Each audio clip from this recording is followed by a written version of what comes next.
نحمده ونصلي على رسوله الكريم اما بعد فاعوذ بالله من الشیطان الرجیم بسم اللہ الرحمن الرحیم.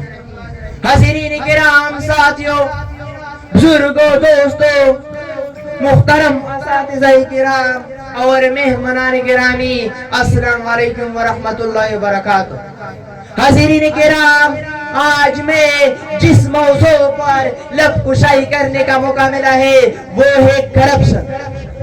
صدر علی وقار، پاکستان دنیا میں گھی پیدا کرنے والا دوسرا بڑا ملک، کپاس، آم اور چاول پیدا کرنے والا چوتھا بڑا ملک، گنا، دودھ اور کھجور پیدا کرنے والا پانچواں بڑا ملک، گندم، مالٹا اور خوباری پیدا کرنے والا چھٹا بڑا ملک، مگر کرپٹ ترین سیاستدان، راشی افسران، بے ضمیر عوام، نااہل حکمران اور نیم مردہ اداروں کے نیم بے ہوش سربراہان پیدا کرنے والا پہلا بڑا ملک. جشن سجا ہے، جشن سجے گا، برسے گی خودی رحمت. اس کے باوجود علی وقار زندہ ہے اب تک پیٹ جوڑے. اے میرے دیش کے لوگوں، شکایت کیوں نہیں کرتے؟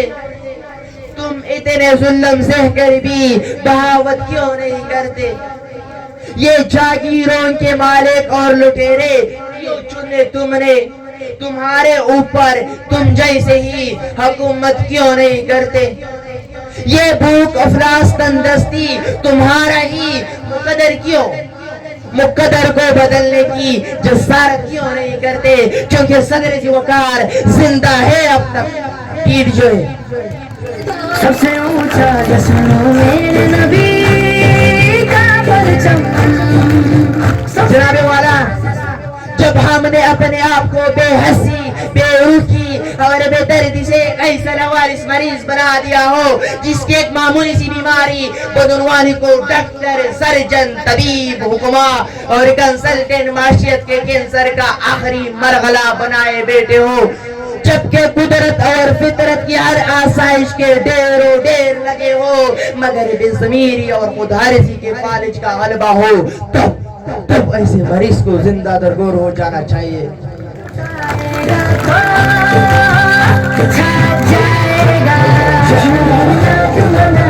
مگر زندہ ہے اب تک پیر جو ہے.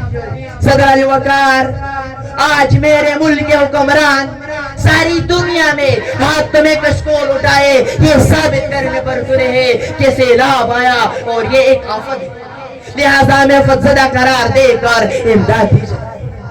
لیکن علی وقار، یہ آفت سے زیادہ ہماری ناکام منصوبہ بندی ہے. اس لیے میں کہتا ہوں کہ ہم آفت زدہ نہیں بلکہ آصف زدہ ہے، اور اس آصف کے فرزن یعنی آصف زادے ملک کے تھولو عرض میں پھیلے ہوئے ہیں.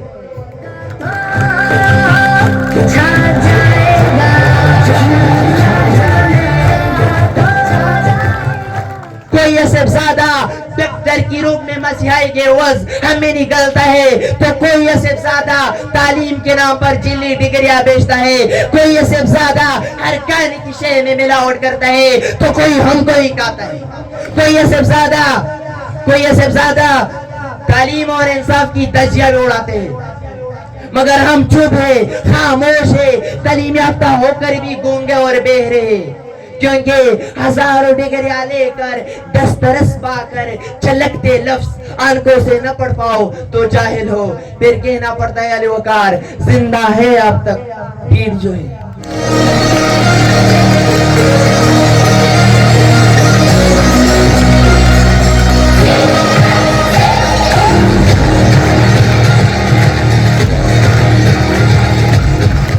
صدر علی وقار، مجھے سمجھ نہیں آتا کیا 78 سال پہلے ایسا کیا جادو کیا گیا تھا کہ لوگ اپنے گھر بار چھوڑ کر، اپنے کاروبار چھوڑ کر، یہاں تک کہ اپنی ماں، بہنیں اور بیٹیوں کو عظمت داری کے خوف سے خود ملک الموت کے حوالے کر کے اپنے آپ کو، اپنے پیاروں کو، اپنے راج دلاروں کو خون میں نہلا کر یہاں لینے کیا ہے؟